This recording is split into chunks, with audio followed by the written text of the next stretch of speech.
Hi everybody, it's Helen here from the Squiggly Careers podcast, and this is another in our special series of podcasts that we've done for International Women's Day in 2020. The topic we're going to be covering in this episode is all about female entrepreneurship, and I'm really excited to share with you the people on this episode. First up, I'm going to be speaking to Sarah King and Claire Dunn, who are the founders of an organisation called We Are Radikl, and they're really supporting women who want to be female entrepreneurs. And I talked to them about some of the challenges that people face in doing that, and also the support that they need and how we help them to get started and to scale their businesses. After I've spoken to Sarah and Claire, I then talked to Natalie Campbell, and Natalie is an amazing social entrepreneur that I've known for quite a few years now. I met at Virgin, which is a good place to meet entrepreneurs, and I always am just inspired by her insightfulness and her confidence. She's just very, very clear about who she is and what she does, and I think that really helps her to make an impact as an entrepreneur. So I hope that we can all learn a little bit from her when we speak to her on the episode too. So let's get started.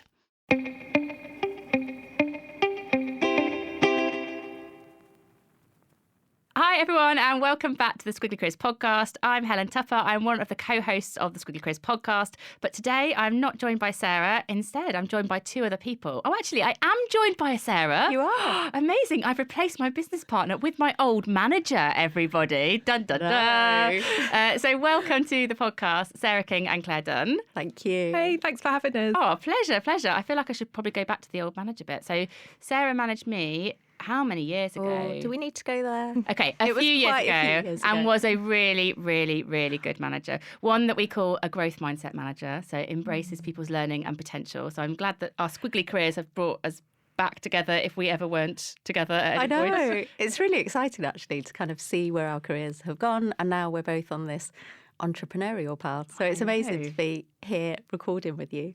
And that is a very good segue. I mean, you're a professional, obviously. There's a segue into today's topic, which is all about women and entrepreneurship. And Sarah and Claire both run an organisation called We Are Radikl.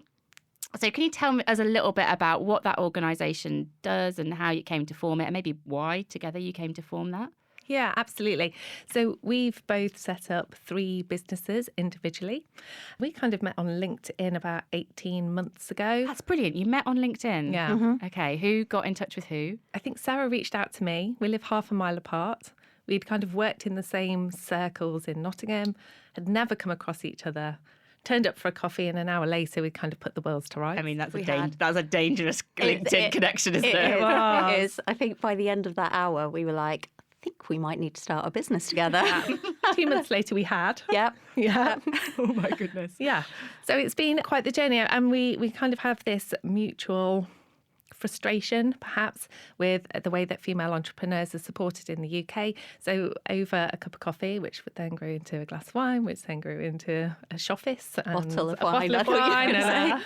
We kind of have redesigned what we think female entrepreneurship can look like for more female founders, so that they are better supported as they go on that path.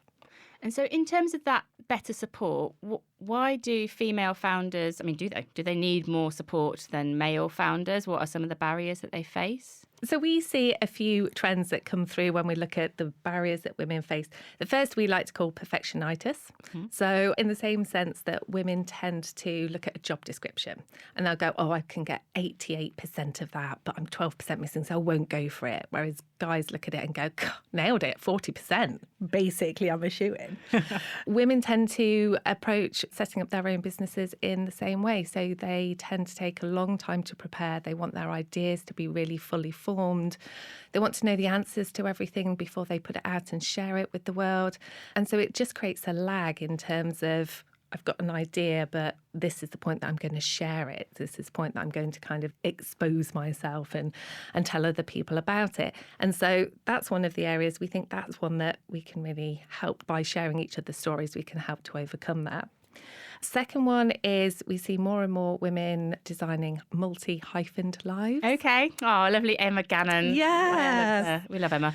Which means that they're just juggling lots of balls. They've got lots of things going on in their lives. And so the services and the support and the products that they need to be designed flexibly. It needs to be products and services that meet their needs at the time that they need it, rather in time and space that is dictated by somebody else. Mm-hmm. So we think that that's one of the things that gets in their way. way. And the third piece is confidence. And that's come from a piece of research by a digital bank, which is 6 out of 10 women cite confidence as the most impactful barrier to starting and growing their businesses. So lots of things, I think, that kind of come together that get in our way, but all of them, there are easy ways to overcome them. It just requires more design thinking. And so for you, so those 3 issues, the perfectionitis, which sounds like it should come with some really bad visual. I feel like there's a rash of some sort. It's not an attractive visual. And that kind of multi-hyphen thing and the confidence. Did you face those? It sounds like you had that coffee and you were all good to go. Did you face those in setting up We Are Remarkable, or because you did it together, did it help you overcome them? So Claire and I together have 14 years entrepreneurial experience. So this isn't our first business. And one of the things that we were able to do really early on was to reflect on our 14 years experience and just say, you know what have we learned from everything that went really well?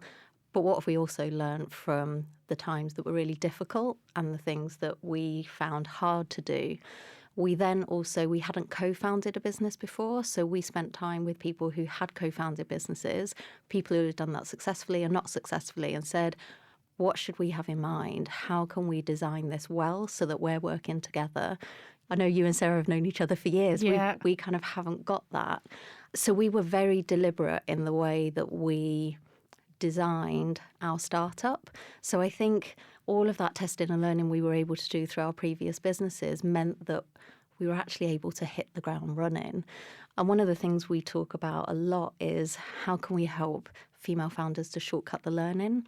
And what I've just described there in terms of talking to other people, learning from their stories, learning from their experience, that's all part of shortcutting the learning. I think for us, partly it was that experience we had under our belt.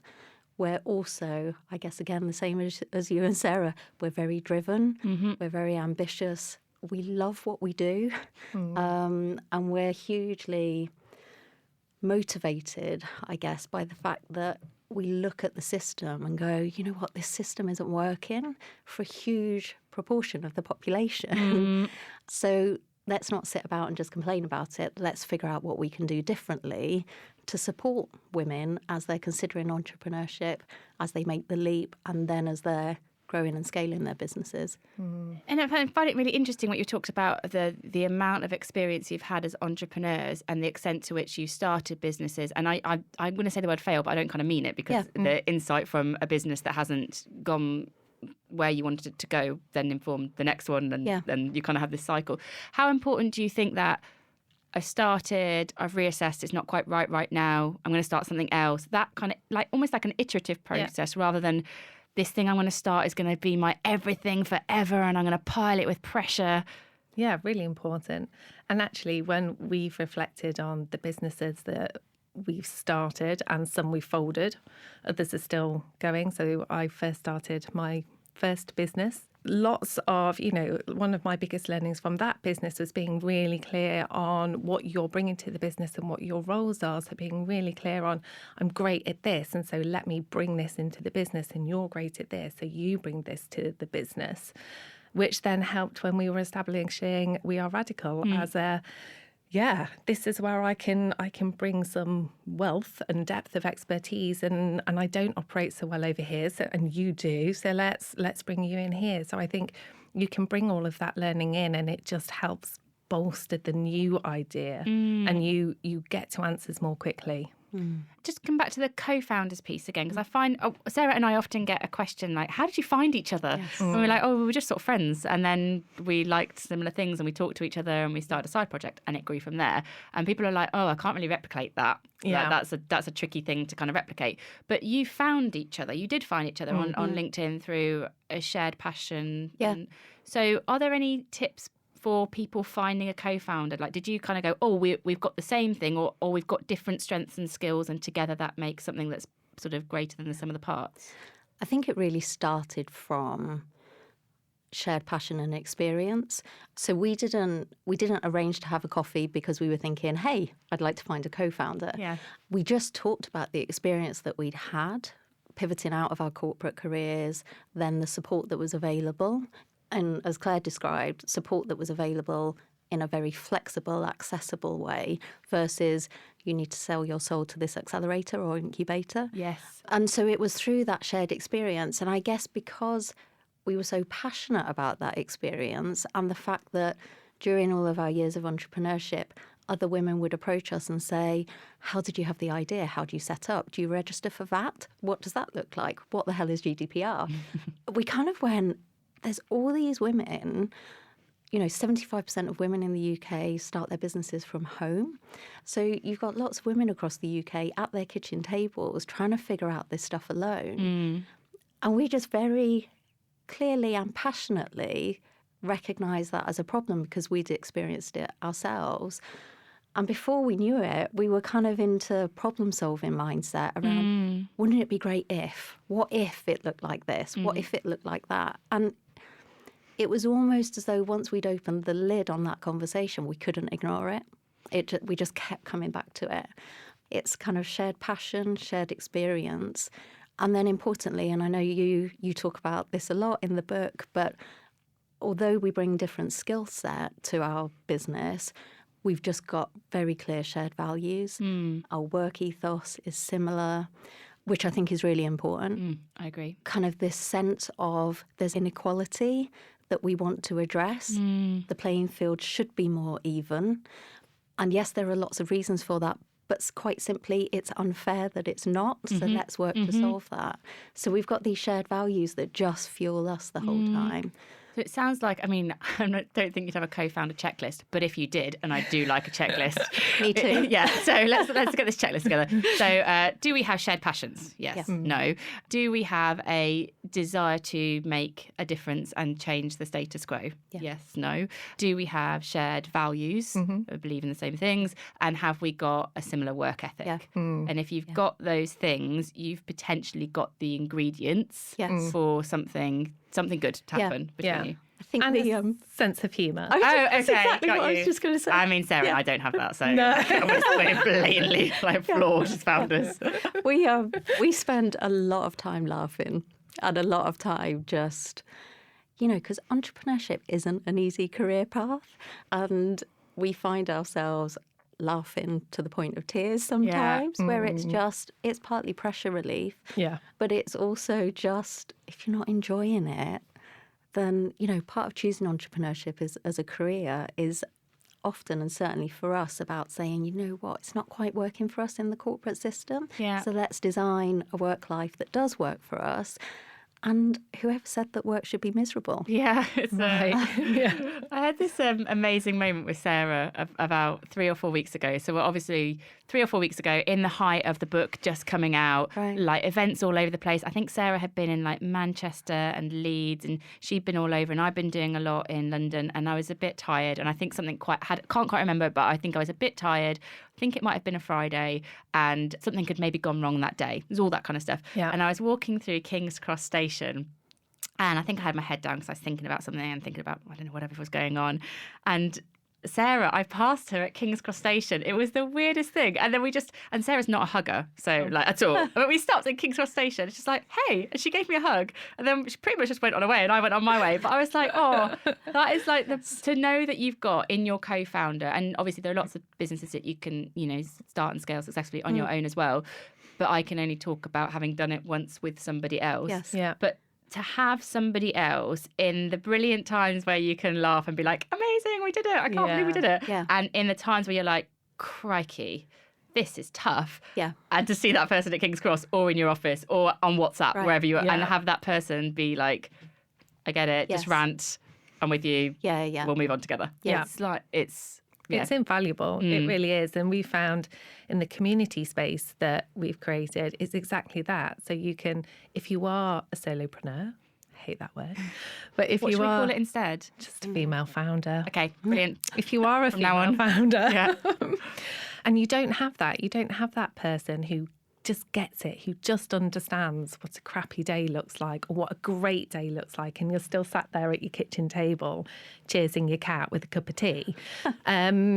It's like, where do you go? Where do you go to kind of celebrate the success, or you've just signed a contract, or you've just had a great testimonial, or you need somebody to help pick you up. It's kind of, you've got to have a space to go to.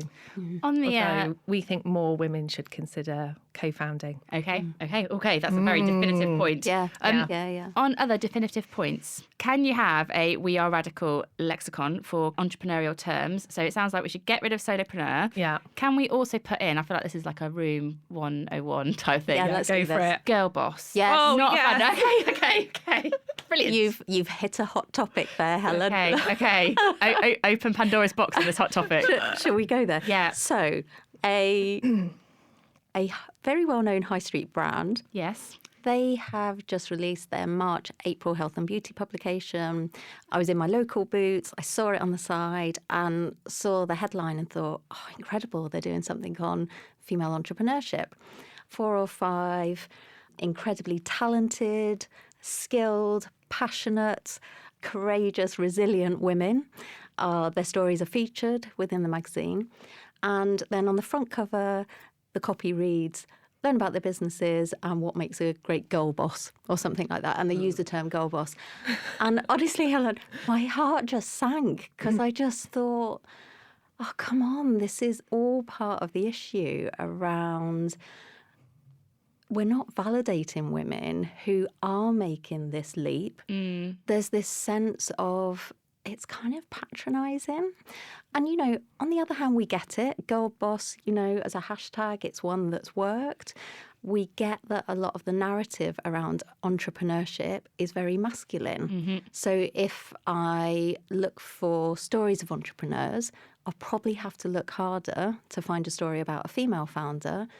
I'll have to look harder still to find a story of a female founder who is Black or of colour. The main narrative isn't inclusive.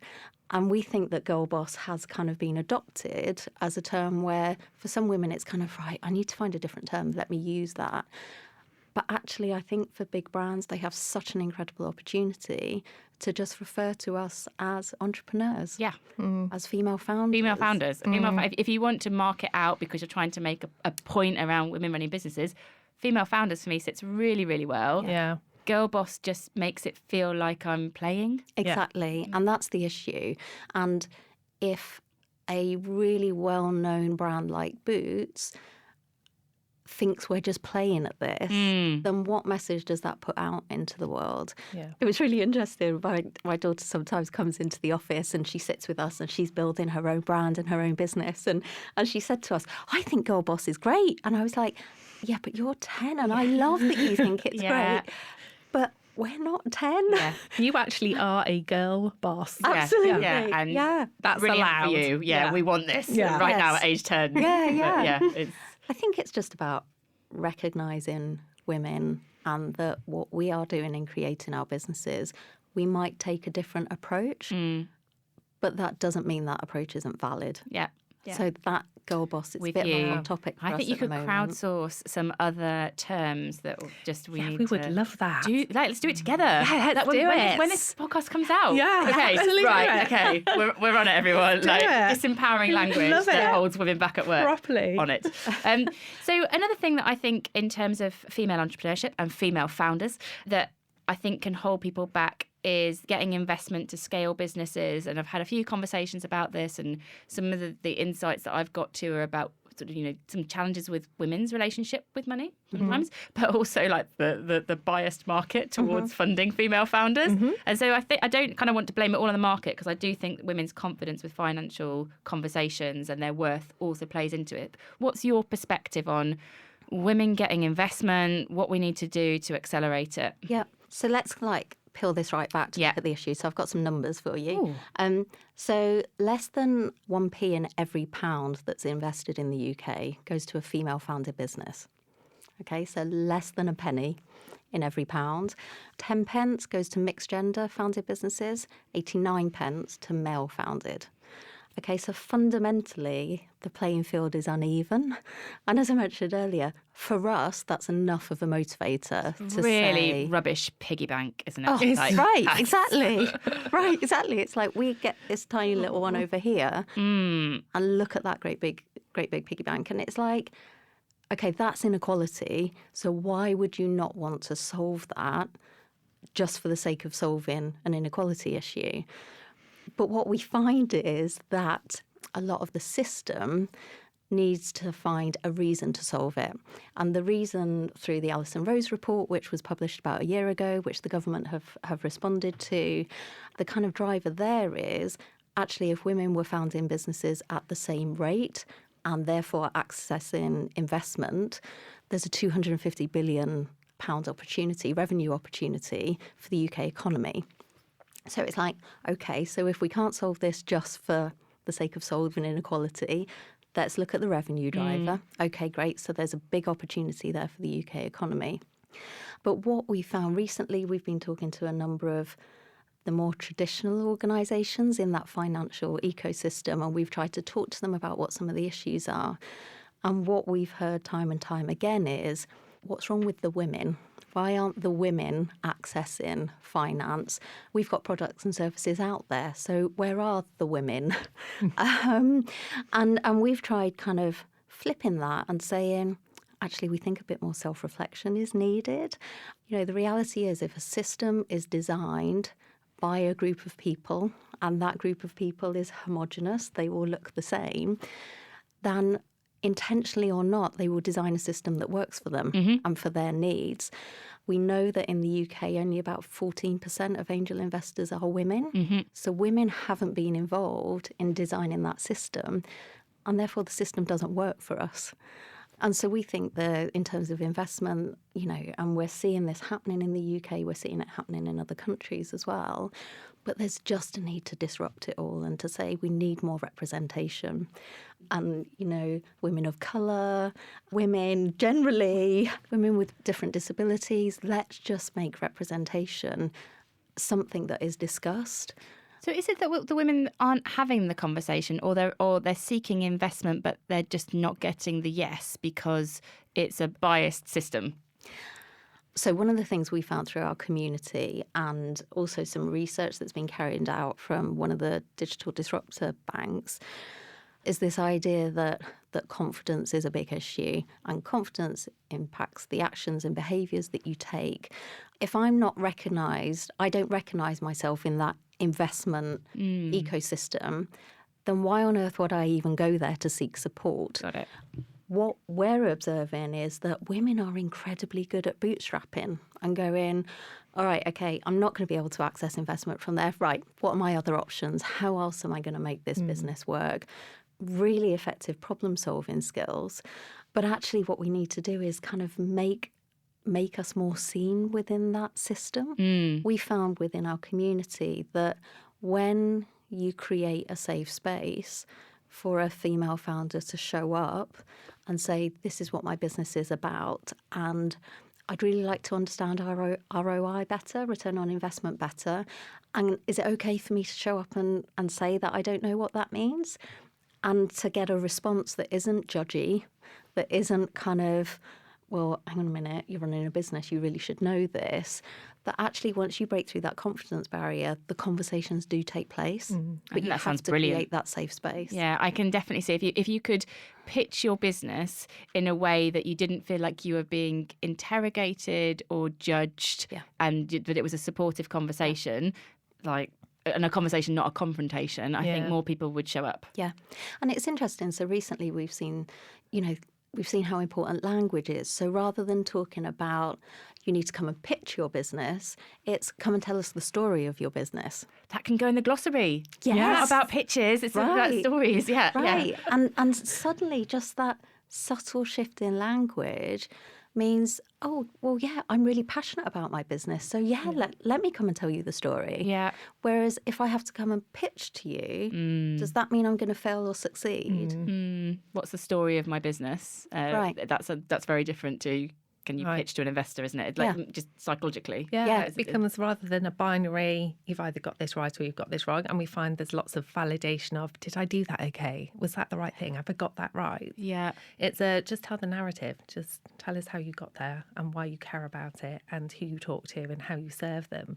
And all of a sudden, I mean, just the stories that we hear are absolutely incredible. We've been talking to somebody recently who on paper, if she was to pitch her business, it talks about I help businesses grow and build websites. And then when you really dig into what her business is about, she is so passionate about e-waste and recycling and reusing and not contributing to a landfill problem, and where things are resourced from and how you recycle and how mindful. I mean, there's a whole story that sits behind I build websites. Yeah. And let's bring that out, because that's a really interesting part of your business. It really gives it a heart and actually differentiates it from everybody else who is building websites out there. So let's talk more about this and then like that. But you only get there when you can start to have a conversation. I was with someone today, they were mentoring me, and they were like, Helen, what's the secret sauce of your business? And it's sort of like, there's in the story is some of the secret sauce. You can't replicate the stories so much, but some of the kind of operations you can. Yeah. We really love kind of playing with the question of, if you allow yourself to imagine what your business could be, what could it be? Because, 9 times out of 10, we've had conversations with female founders and, you ask questions, what's your business about? Who are your customers?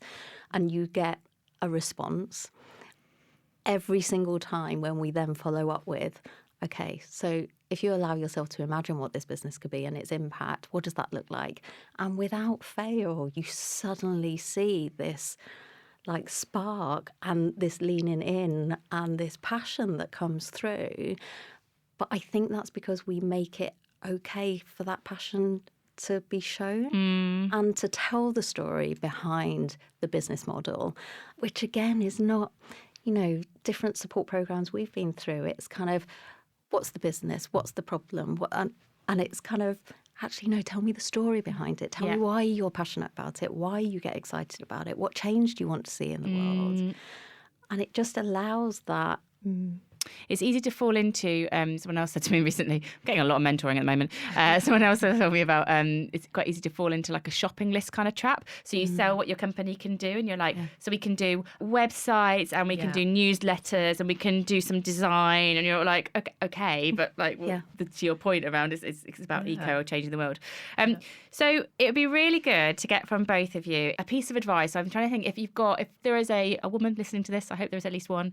It might be Sarah's mum. Hi, Sue. But if there's a woman listening to this and thinking, do you know what I really want to start my own business either with somebody else or as a kind of female founder and doing it myself, what piece of advice have you got for them to just help them go from that idea that's in their head to an action that they're taking tomorrow? The advice that I would give is, and we know from lots of the women that we work alongside, that they will use redundancy often as a springboard into then taking this side hustle or an idea they've had and then using the money. So they buy themselves some time effectively, and they'll use that kind of redundancy money as a means to then go and explore what their business might look like. So at the very start, if you can identify, well, how much time have you bought and what does it need to look like? So say you've bought yourself 6 months. What does it need to look like in 6 months' time? What it helps you do, and we use this phrase quite a lot, is decide, does it make the boat go faster? So as and when opportunities come your way and there's, something shiny and new over there, I'll just go off over there and do that. It's like, no. Because unless it makes the boat go faster, because you have got a finite amount of time to get your business up and going, then it helps guide you. It just helps inform your decision making. It makes it easier to kind of cut out of the noise and to stay focused. So we would always advise, or I would always advise, at the very start, it's kind of pick a date. What's the date you're heading towards and what does it need to look like? And it doesn't need to be the end, sparkly, finished, all shiny, singing, dancing thing that you're going to build. But what's the point where you go, this is successful enough that I can now continue with it, and then let that then guide your decision making. I love that. I feel like you might have been giving me that wisdom from afar, because when I was transitioning from Microsoft to Amazing If, we'd use our side projects for like 5 years to build up a little bit of a cash surplus. And then we said, well, how much time does that buy me to try and scale this? And it was, if it doesn't, then my plan B will go, I'll go back into corporate life. But I was kind of clear of that's how much time I've bought myself. I like that as kind of, it's not just cash in the bank, it's the time it's bought you. Right. Lovely. Thank you, Claire. No pressure, Sarah. I know. That's a good one, isn't it? So I think I'd talk about, really understanding your why and your motivation. So entrepreneurship is pretty much kind of incredible roller coaster ride, like real highs, but really tough lows. And getting really clear, being really, really honest with yourself. Why do I want to start a business? Why will my customers' experience be better as a result of the product or service that I'm going to put out into the world? Why do I want to hit certain revenues within my business? Being really clear on that, it acts as fuel in terms of your resilience, but it also really fuels your courage. Okay, because entrepreneurship requires you to put new and different things out into the world. And you have to really believe in what you're doing to do that, because maybe not every single day, but definitely a few times every week. You need it. You've got to be out there. And if you're not out there with something which you're not clear on why it's important to you and why it's going to have a positive impact for your customers, for us, certainly, I just don't think you get that same level of courage, but also resilience to kind of, we've had tough days in the last 18 months, and we always come back to, as Claire talked about earlier, we come back to, why are we doing this? We're doing this because there is a population in the UK. We can go into our community. We talk to those women every single day. There's a real need. And we know the world could look different for women. And we always true back to that. And it's what lifts us again the next morning to kind of go, all right, that was a bit tough. Let's keep going. Well, it's that and gin. and gin or red wine. I mean, it's been so full on, though, that really it only takes about one glass of wine for us. Yeah, and then I just need to go to sleep. That's the inspirational entrepreneur's journey. So on to more practical sort of inspiration. Maybe we could each just go around, just to kind of end this before I tell everybody how to find all the work that you're doing as well and the different resources that you've got that might help people. Maybe each of us can just go around and share one female founder or a pair of co-founders. Oh, I think I'm going to do two. Can I do two? Yeah. That I think are inspirational to kind of go and admire and have a look at and just see the art of the possible. So I'm going to do two because I'm cheeky. So my first one is Pip Jameson. I think she's amazing. She's the founder of an organisation called The Dots. She is a rarity, is a female founder in tech, and she's also somebody that has raised equity and capital, I think, twice in her business, and I think that's brilliant. And Pip's just a positive force for good that everyone should find. And then the second one is a big fan of Team Digital Mums. So Nikki and Catherine behind Digital Mums, I think that the community that they've built, they are so supportive of us as well. And I think that's an amazing thing as a founder to be supportive of other founders, female or not. I just think it's a very positive thing to do. So that's who I would direct everyone to. Your two. They're great. Yours, Sarah. Mine. So we've always been really clear that people who are inspiring to us are people who make us do things differently. So I'm going to shout out for two. So the first is Lou Caldwell, who is the founder of a digital design agency called Magnetic North, based up in Manchester. Lou has been one of our advisors for the last 12 months. Amazing. And she is just incredible in terms of her cheerleading of us. She presents us with opportunities. She challenges us. She holds us to account. So for us, she truly is an inspiration because, we can look at what she's created and it inspires us to do things differently, but the way she engages with us inspires us as well. And then someone else who actually I was introduced to via Roland Harwood, who was previous podcast absolutely. guest. It's a very small world. But again, Roland just saw something on LinkedIn that I'd posted and tagged in Shelley Coopers, who is actually based in Canada, co-founder of an organisation called The 51. And so she's on a journey in Canada, again, looking to balance the investment playing field. We had a first conversation with her a couple of weeks ago, and she was just brilliant. It was just one of those, let's just say it as it is. And within 10 minutes, we were like, right, when are we going to meet? Yeah. We volunteered to go out to Canada. Yeah, of course. For sure. But again, it's just that empowering each other. Lifting each other up. And when you meet them, it's sort of like finders keepers. I've got you Yeah. now. Right. Sarah You're describes right. it as being like a limpet. Like when she's found someone, she's like not going anywhere. Right. Okay, Claire, have you got one or two? How many? I've got a group. Oh, okay. I've got a collective. Nicely done. I love it. Collective. So I think it would be remiss if we didn't say that we weren't inspired by the women that we work with. And mostly because we know it takes, as Sarah has said earlier, it takes courage to really show up and leave your armour at the door and not pretend you've got your shit together and you know all the answers already and that you've got it all worked out. There is something very vulnerable and gritty and real about that. And every time those women show up in our community and interact and help each other and support each other, we find that just the most inspiring, uplifting, incredible experience. It's goosebumps, isn't it? It is. Yeah. Okay, so where can people go to find out about your work and this brilliant community that are supporting each other? So there are two things that we do. So we have our own learning hub. So we have loads of incredibly designed e-learning content covering everything from GDPR to reframing self-limiting beliefs. And then we have our online community. So we are on Instagram. We Are Radikl, but radical spelt RADIKL. So We Are Radikl on Instagram. We're both on LinkedIn, and our website is weareradikl.co.uk. And what I will do is on the Instagram post that accompanies this podcast, so just go to @amazingif, I will link the website. I will obviously tag you guys so you can find, and actually everyone that we've mentioned as well, I'm going to tag them in as well, because I think we should shine a little spotlight on those people doing brilliant work too. I can't tag everyone in your community, but I'll just, as a byproduct of your profile. Yeah, brilliant. Yeah, you can be busy when you're really busy. Thank you so much for sharing your insights and for everything that you're doing as well. I think it's inspiring, really inspiring, really important, really important. Thanks so much for having us. It was so fun. It was really good fun. I hope you enjoyed that conversation with Sarah and Claire. I think the work they're doing with We Are Radikl is brilliant. Now we're going to go on to my conversation with the social entrepreneur, Natalie Campbell.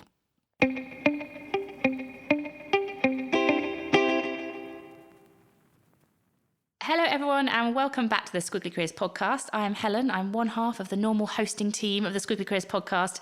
But today I'm not joined by Sarah. Instead, I'm joined by Natalie Campbell. Hello, Natalie. Hi, thanks for having me. Thank you for being here. And your two dogs. Yeah, my bubbers, Buddy Bear and Mr. Dudley, two Russian toy terriers that take up all of my time. I'm going to share a picture at the end of the dogs because you need to go on Instagram @AmazingIf and see them. They're very, very cute. And I think a Squiggly Careers podcast first. I don't think we've had a dog on the podcast before.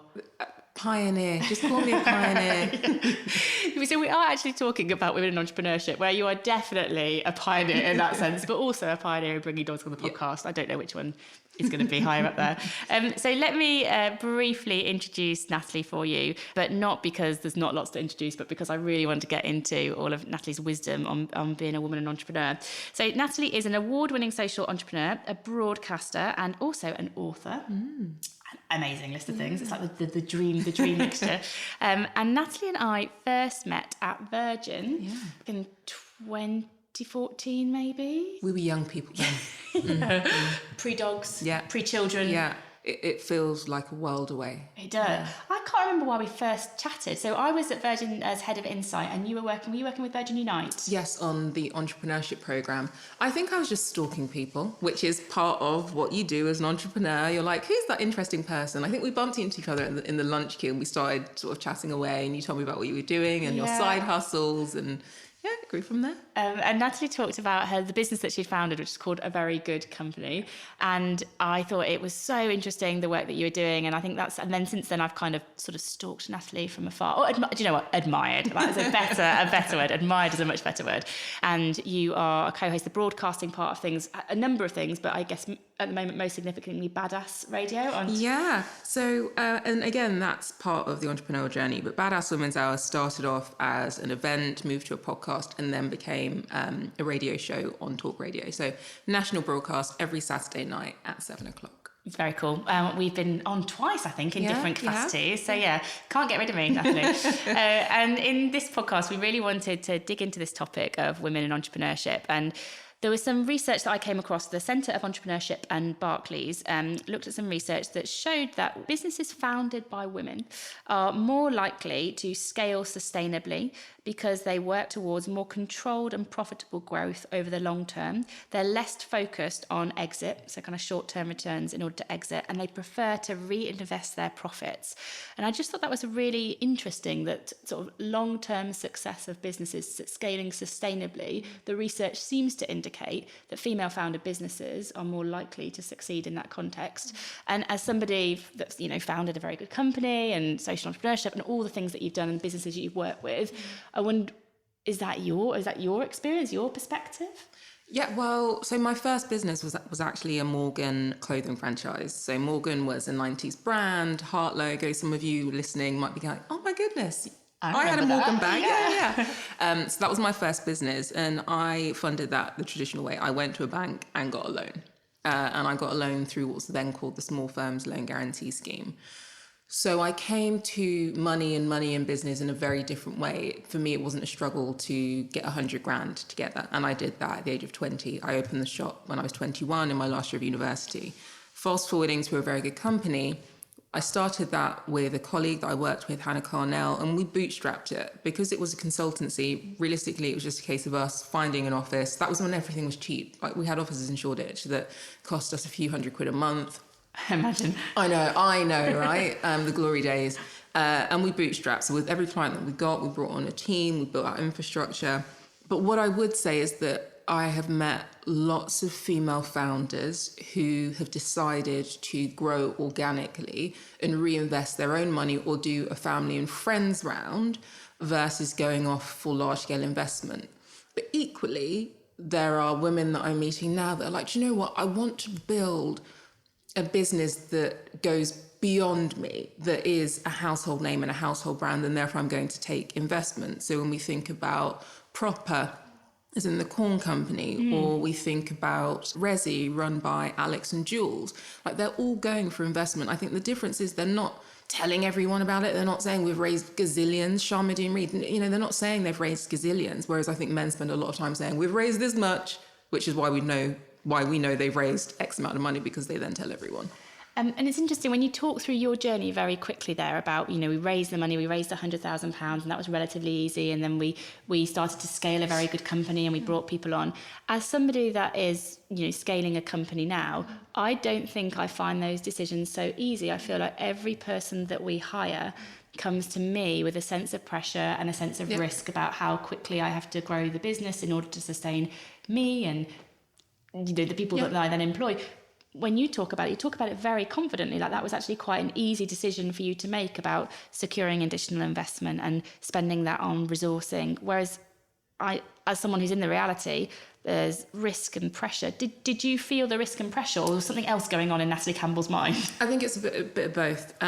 So how you respond to things connects back to your way of seeing the world. And so when I started Morgan, I didn't even think of it as raising money. It was just, I need a loan to set up a business. And so you went to a bank. The word raise and investment, that wasn't the lexicon in 2005. So hiring staff, because I'd worked in retail, you can't run a retail store without part-time staff, without a manager. So hiring 5 people didn't feel like a huge undertaking. It was what I needed to do to run a store and to have a full work rota. And that's because I'd worked for Morgan from the age of 16. So I just followed the model of what I knew. When it came to a very good company, Hannah and I decided from the very beginning that we wanted a different model to what other agencies offered. So we had a 4-day work week. We had completely flexible working practices. And so we focused more around the organisation we wanted to create. And we didn't hire quickly, we hired slowly, but it didn't feel like a burden. I wasn't thinking about having to pay people's mortgages or the monthly overhead until 3 years in. And that's when it became too much for me. And I thought, actually, this model doesn't work because things are getting really expensive. And I changed the model and said to everyone, what's most important for me is that you know why you get out of bed in the morning. And so a very good company is going to be an organisation, a business that you can work for, but you'll need to work for yourself. And we will still do all the things that make us a team, but you need to work for you, which means you can have other clients, you can do exactly what you want, and I'll support you through that. But I cannot look at the P&L every month and be like, right, I need to find 10 grand, 20 grand to make payroll, because it meant we'd need to do work with clients that we didn't like and work on projects we didn't believe in. And our values were always that we would never do that. And I went back to the values and the reason I started the company, which does go back to the research that you had, because I could have then gone for investment or tried to get backers and build out a board, but I didn't start the company to do that. I started the company to do meaningful, brilliant, values-led work. But it's not scaling for scaling's sake. It's okay. That's we scaled our projects internally with our clients, so that was the other switch. There was no point in me asking one of our brands to give us a 500,000 budget to do something that only we could do. If they then applied that budget internally and we could support their teams to then action that budget and put it actually into the places where it was needed, that was more important. So for us working with Marks and Spencer, we worked with them for 5 years on global campaigns. That didn't mean, we weren't making millions from it. Actually, what we were taking was tiny, but they were applying more and more resourcing into the initiatives we were developing. That sort of scale is more important. And we reached hundreds of thousands of people through that campaign. It's interesting, isn't it, when you talk about potentially there might be a scenario where men are, raising money and they'll talk about that, and it's about the impression that it creates. Whereas it sounds like in A Very Good Company, you were more focused on the impact. Always. And how you got to that impact didn't have to be through investment. It was in working in partnership.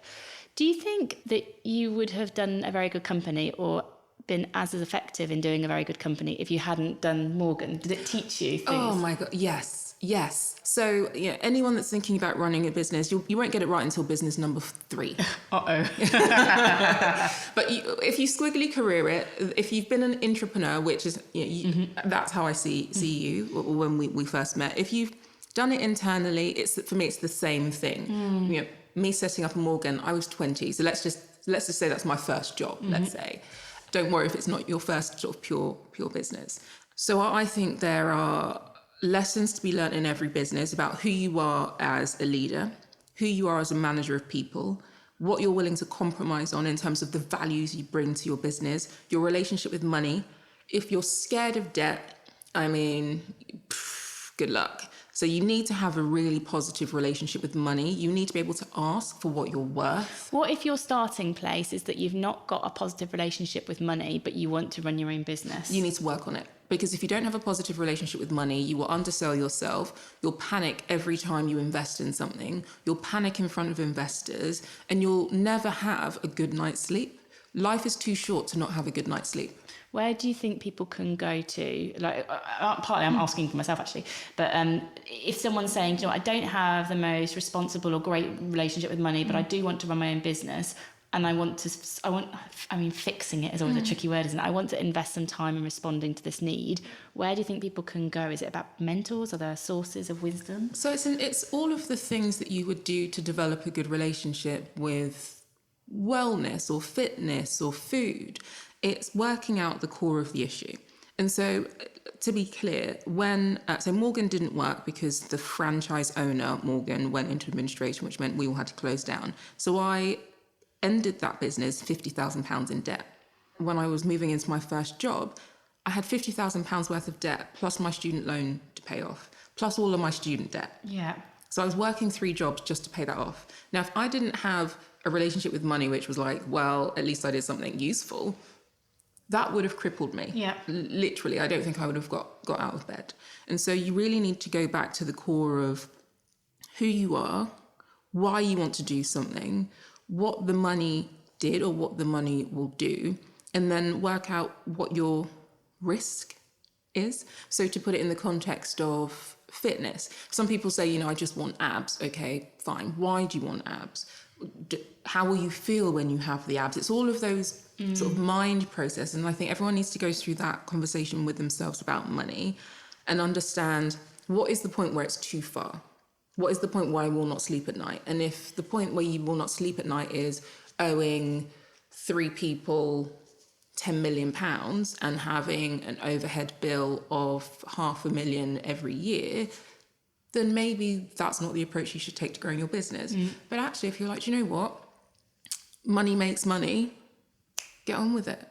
But you need to understand that bit first to make the rest of the journey so much easier. It's interesting, Sarah and I's perspective, because I guess the majority of our career has been spent in corporate jobs where we've had salaries. Yeah. And so as people moving from that very secure, as secure as you can be when companies restructure, make people redundant, but moving from that relatively secure context of a monthly pay to one where you run your own business and you're thinking about, suddenly I'm thinking about cash flow, and if these companies don't pay, then how do I pay us, and I've got a mortgage and childcare. It definitely, I think we are very, I wonder if you and I are on a slightly different scale, because I think I'm very cautious financially, and we have like a buffer that we like to have that we don't even hit, that's quite a high buffer, and we panic if it goes below it, rather than, and I just wonder whether our approach to risk, financial risk, maybe holds us back from scaling sometimes. I'm going to be honest and say yes. If you want to scale and you want to get to a level where, and it depends on what success and scaling means to you, right? Because you could reach 1 million people every month with everything that you're doing, with your podcast, with your content, and you could get messages from people saying, you've changed my life, and because of what you said, I'm now doing X thing with my career, or I'm living better. But you could be turning over, just enough to pay the bills. It doesn't mean you're not successful. So if you're equating scale with financial scale and growth, the mindset required for that is very different. And you're going to have to be willing to have a lot of months where there's no money in the bank, because you're going to be using large chunks to propel yourself further, faster, in shorter periods of time, which is where I do think, and I don't want to generalize on this because I know lots of women that have this kind of faster, make it happen relationship with money too. But I think that is slightly different because possibly, of the history of men in work, they have been, I'm quoting, the breadwinner. And so managing finances, there's possibly been a longer tenure for them doing it. But it's all learned behavior at the end of the day. You learn how to scale, you learn how to think your way through a relationship with money. But it goes back to, why are you doing it in the first place? Why do you want the abs?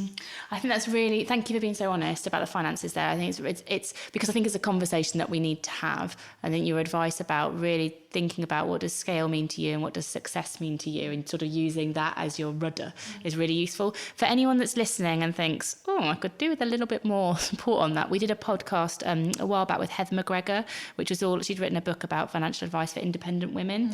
And I read the book and I interviewed Heather, and I found that very, very useful because she's very practical in the book and very honest, and also quite challenging about financial advice and what we should be accountable for and how it holds us back in work and life as women if we don't take that.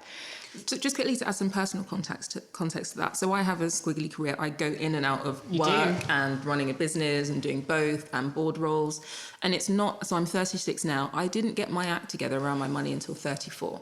So I pretty much made it and spent it on good things, on other people, on trying to make the world a better place. And I started a full-time job and officially stepped out of a very good company. And I didn't have a pension. And so I put 30% of my salary into my pension. I spoke to a financial advisor, put 30% of my salary into my pension. I opened up a secondary pension. I opened up a LISA, so a sort of a lifetime savings account, because I don't own a home. So again, I needed to go on the journey of working out if I needed or wanted to own a home.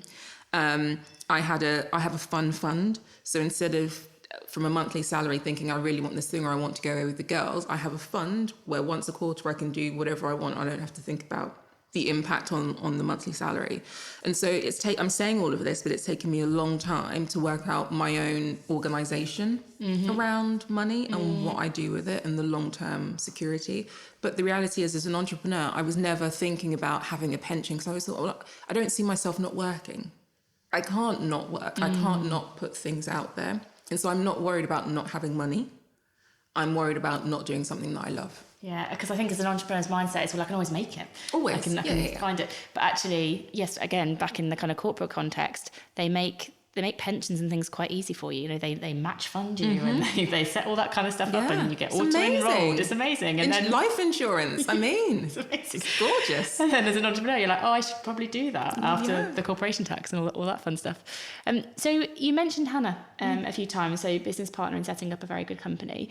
To what extent did it become easier for you as an entrepreneur, as a female entrepreneur, having someone else to do it with? Yeah. Doing something with someone else is always easier, right? Two brains, one problem, you solve it together. And the journey that I went on with Hannah is that we worked together. We had this idea. 3 months into doing it full time, she said she was pregnant. Fine. So then obviously went off on maternity leave. And 3 months after having her baby was like, I just can't do this. And that's because I didn't really understand the context of having kids. My friends have been having kids since 16. I was like, well, you have a baby, you strap them to your back and you keep going, you keep it moving, right? But in your late 20s and early 30s, it's a very different scenario. So she just said she couldn't do it, which for me as someone, as a co-founder and, building something together was hard. But I was lucky in that there were an amazing network of women around, and as Hannah left, Melanie Yap then joined, and Melanie became my second co-founder, and she's actually the one that then took a very good company over to Singapore, and that's how we became a global agency, because we then had the 2 offices and we were doing work for M&S out there, and she was building her own client roster. And so having that person to bounce off, having someone on in a different time zone, which meant we almost operated in a 24-hour cycle, because she'd start something, hand it over to me when she was going to bed, and I'd complete it. So that was great. Having someone to rant with and in a meeting do the side eyes with is also great, but it requires compromise. And so in all of this, I've always had to compromise on pace or ambition or risk. And so I don't want to completely sugarcoat it, because it's like a marriage. So you have to work at it. It's a relationship. You have to work at it every day. It's not two yous, is it? It's no. you and someone else. Yeah. And both those were women. Yes. And you're kind of, I guess, co-founder, and then bringing someone else in. Women. Yeah, I love the women. Was that intentional? Were you like, do you know what, I'm going to be able to work more closely? I'm going to feel there's going to be more empathy with a woman than a man, or not? Was it just, these are talented people that I want to run a business with? It was never a consideration that they were women. They were just people that I liked, that I got on with, and we had a values alignment. And yeah, I have a show called Badass Women's Hour, but the reality is that the consciousness of being a woman in business is only really a consciousness, I would say, of the last 5 years. For you, or in general environment? For me, I was just an entrepreneur that was hungry to be successful and to do all of the things that I wanted to do. And I would then pull people around me that believe the same thing. And they happen to be women. Men too, but majority women. And I hosted quarterly dinners or monthly dinners, 10 quarterly dinners. Again, just women. Not on purpose. It wasn't like, man, you're excluded. And then you realise that there's a similarity of experience that women have, and the barriers and the biases that women have and women of colour have, and that's probably the reason why we all ended up in the same place, or running similar businesses or wanting to work together. And do you think, as a woman, because you introduced the word bias there, as a woman and as a woman of colour, that you felt bias being an entrepreneur? No. That's great. So I didn't. And this is where I kind of pause, because I know there are people listening, but no, because of the patriarchy. Let's go back. I went to the bank and got 100 grand when I was 20. All of the stats say that I shouldn't have got that money, but I did. I opened a retail franchise. I have currently 5 board roles in organisations that people say, diversity isn't visible. And so my propensity towards being an entrepreneur and not seeing barriers and believing that I belong around every single table I put myself around meant that I just propelled myself forward. What I am conscious of is that I have had to work 3 times, 5 times, 10 times as hard as a male counterpart, and someone who could probably achieve the same things as me by just doing one thing. Okay. And so the bias comes in scenarios where, you're in a room or in a networking thing and men just want to talk to men, or they make an assumption that I'm not as senior as I am. And I never really say, I'm Natalie Campbell, I do all of these things. I just say my name. And I'll leave it to you to work out who I am. And it might be that I'm chairing this whole thing, but I'll never tell you until we're sitting down and ready to go. And then you see people's jaws drop. So I think, yes, is it harder? Because I'm a woman and I'm a woman of colour, and I'm young and I've got tattoos on my neck and my hands. Probably. Did I really give a shit? No. And you've got a huge amount, but in such a nice way, of belief. Like I think any time that I talk to Natalie about either the belief in what you're doing, or the belief in the impact that you can have, or the belief in it's your right to do those things and have that choice and make that impact. Is that like innate to you, or is any of it learnt, or has anyone helped you to develop that belief? This has been a consistent conversation, really, as I move into my new job. It must be innate, right? I'm Jamaican. Let's look at Usain Bolt. Let's look at reggae music. Jamaicans just think they're awesome. So I'm saying that there's something that's innate there. I come from a heavily male-skewed family, so I was raised by my grandparents, and then my granddad and my dad and uncles. I've got lots of amazing aunts, but only one aunt that's here. I've got 6 brothers. Wow. So if you don't speak up, if you don't keep it moving in a male household, you don't get very far. I love 90s hip hop, fell in love with it. All of the people that were doing well called themselves CEOs. Puff Daddy was a CEO. I wanted to be Puff Daddy. So there's the learnt behavior of I want to be that person doing that thing. I read Branson books on the train up to uni, made notes. I read Saha Hashimi's Anyone Can Do It book to open Morgan, and I used that as a blueprint. So yes, that was learnt. But that everything that I know and believe about myself and entrepreneurship is cemented by every experience I have in every single moment. And so it could easily be unpicked if I had lots of negative experiences going forward. But the things I want to happen. Mm-hmm. I might have to work hard for them. I might bang my head against a brick wall for them, but they happen. Oh, I love that. The things that I want to happen because I make them happen. Yeah. It's yeah. So that's like going, I do.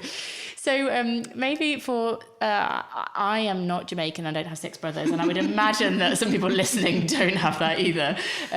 If we're trying to create belief or instill belief in ourselves, you said one thing, you speak up, like you've learned to speak up, to have a voice in that household. Anything else that you think could help someone who hasn't had that sort of upbringing, that amazing upbringing, that where they could actually develop their own belief that could help them? You need to put yourself in as many scenarios as possible that make you uncomfortable. Ooh. And you have to be uncomfortable, understand why you're uncomfortable, and then in that moment make a decision. Are you going to work through it, or is that something that is just too much? In some scenarios, it's just too much. I'm a natural introvert. There are some things I just cannot and will not do because it's just not worth my mental health. There are others where I'm like, no, I got this. I can do this. So that's the first thing. The second thing is having an amazing network of people around you. On any given day, in any given moment, if something happens and I'm not quite sure about that, I can pick up the phone to the girls. At the moment, I'm trying to buy a house, so to my dad, when I need someone to look after the pups, my mum, and just say, this is happening, help. And the help is there. The safety net comes in very quickly. Which means that my risk appetite, my ability to do things is much higher because my safety net is there. This is all Maslow's hierarchy of things, of needs, right? It's all pretty basic. With the network, it's then how I feel within my own body. I look after my body. I get a minimum 8 hours sleep. I eat well. I like the red wine. I treat myself well. I run. And so my body enables me to do all of these things and not have high levels of anxiety or all of the things that ultimately then slow you down or make something that might be just uncomfortable even harder. And so you really have to be a student of yourself and a student of the thing you're going into if you want to progress and get further. And some people just think, well, I'll just go from what I was like when I worked, which is I turned up and I was passionate and I did my stuff and it all happens. No, you have to commit mind, body, heart, soul, spirit, everyone around you, the way you live to making it work. I'm definitely noticing that actually running Amazing If now full time rather than when it was a side project, it's made me realise that if I don't keep myself well, the work doesn't get done well. And that's more important than it's ever been because of the impact it has on the people, that what I'm relying on it to do for me in my life as well. So I'm becoming more, I like how you phrase it, kind of being a student of yourself. Yeah. It's lovely. There are some very quotable things in here. I will listen and pull them all out. So a final piece of advice then for somebody that's either specifically a woman who's thinking about maybe doing her own thing, maybe she was where I was, like in kind of corporate life, thinking I want to go do my own business, or maybe they're in it at the moment and they're, I don't know, feeling a bit lost that they need something. If you've got a piece of advice that you could share with people listening to help them. Write down what it is you think you want to do with your life. And then write down why you think you want to do that thing with your life. And then write down, if that was the only thing you could ever do for the rest of your life, would you be happy? And if there's uncertainty there or you don't know the answers, then maybe the issue isn't the thing you think is the issue. Some people conflate needing to change things at work with actually what's going on in their personal life. Some people conflate needing to move out of a career and move into running their own business, the fact that they're not progressing fast enough. And some people think entrepreneurship is this really cool thing and everyone just spends all their time having coffee. That is so not true. It's definitely not true. So I think you really need to be clear on the journey you're about to undertake. Nowadays, as a grown-up, I would say have a plan before you leap. Before I would say just go, just make it happen, follow your dreams. Have a plan. Do your research, become a student of entrepreneurship in the same way that if you were practicing to go into a medical profession or become a nutritionist or become a coach, you'd go on a journey of doing the work. Do the work, read the books, go to the events, look up other people's businesses, read their strategies. You can go into Companies House and look up the accounts for any company that you know that sort of business official name for. Look at how they make their money, how, staff, all of that sort of stuff. Become a student of what you're going into. And then build a network of people around you that always say yes and this is great. If you have people around you that put any judgment on you or say it's not possible, they are not going to help you on your journey. And if you get all of those things in place, you're off to a brilliant start. I mean, I want to go and do it now. I feel like I need to write it down and think, what have I got sorted and what have I got still to go? I mean, there's a lot still to go. Thank you so much for sharing so openly. I think years and years, we have 16 years of entrepreneurial experience boiled down into the podcast for us. Really appreciate your time and can't wait to see what's happening with your new role starting in March, everybody. So thanks very much for listening to the Squiggly Chris podcast. As ever, if you've got any feedback about this episode or any other future episodes you'd like us to talk about with Sarah and I, just get in touch with us at getintouch@amazingif.com, or you can just drop us a message at Instagram where we're at amazingif. Thanks everyone. Bye.